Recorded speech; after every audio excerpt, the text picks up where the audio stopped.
Last Friday, Dublin's streets became a stage for a powerful moment of cultural tension. An Islamic procession for Muharram moved through the city, met by a counter-protest of concerned citizens. Both groups waved the Irish tricolour, each claiming it for their vision of Ireland. For the procession, the flag signalled belonging. For the protesters, it stood for a heritage rooted in Christian tradition. This visual struggle over a single symbol revealed a deeper debate about Irish identity. The procession's route from Christchurch to the GPO was loaded with national significance. For some, it was a celebration of religious freedom. For others, a sign of rapid, unsettling change. The protest was peaceful but resolute, a public stand for Ireland's cultural roots. Protesters weren't seeking conflict, they were voicing fears of losing their heritage. Their message was clear: Ireland's Christian identity matters, and many are determined to defend it. The scene captured a nation at a crossroads, wrestling with what it means to be Irish today. If you found this deep dive insightful, don't forget to like and subscribe to Smarter Brains for more engaging explorations into breaking news, politics, society, and more. To grasp the protest's meaning, you must understand Ireland's deep Christian roots. For over 1,500 years, Catholicism has shaped our laws, art, and sense of self.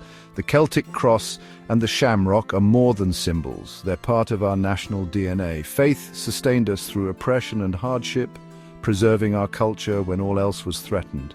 For many, Irishness and Christianity are inseparable, forged in shared struggle. The sight of a public Islamic procession isn't just multiculturalism, it feels like a challenge to this legacy. As Catholic traditions fade from public life, the rise of other faiths raises questions about our future. Defending Ireland's Christian character isn't about exclusion, it's about preserving what makes us unique. Our values of family, community, and charity are the bedrock of society. Protecting this heritage ensures future generations know who they are and where they come from. Protesters' concerns go beyond culture. They're about core values and laws.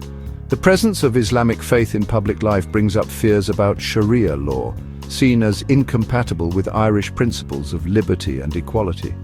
Ireland's laws are built on centuries of Christian influence, emphasizing individual rights and democracy. Many worry that even small shifts could erode these foundations. The protest was a stand for expecting newcomers to adapt to Irish values, not the reverse. Tolerance, they argue, shouldn't mean surrendering our identity. Defending these values is vital for social cohesion and national unity. For protesters, this was an act of protection, standing up for an Ireland defined by its own history and freedoms. The procession and protest disrupted Dublin's rush hour, halting trams and buses. This inconvenience became a metaphor for the deeper social disruption many fear. Suddenly, questions of identity weren't abstract, they affected daily life. The sight of Gardaí managing two groups, both waving the Irish flag, highlighted growing divisions. The disruption forced a public debate long avoided by politicians and media. It exposed the fault lines in modern Ireland and showed many feel unheard. The protest's disruption wasn't the goal, but a wake-up call to address issues of faith, culture, and identity. It signaled that ignoring these tensions risks deeper, lasting divisions. Ireland stands at a crossroads. Our choices now will shape the nation for generations. The Dublin protest revealed deep anxieties about losing our Christian identity. Without a shared heritage, we risk becoming just a collection of communities, not a nation. When traditional faith declines, new and often rigid ideologies fill the void. To secure our future, we must affirm and protect our Christian roots, not out of intolerance, but self-preservation. A strong nation knows and values its own story. The protesters looked forward, fighting for an Ireland their children will recognize. The choice is clear: reaffirm our identity or risk losing what makes Ireland unique.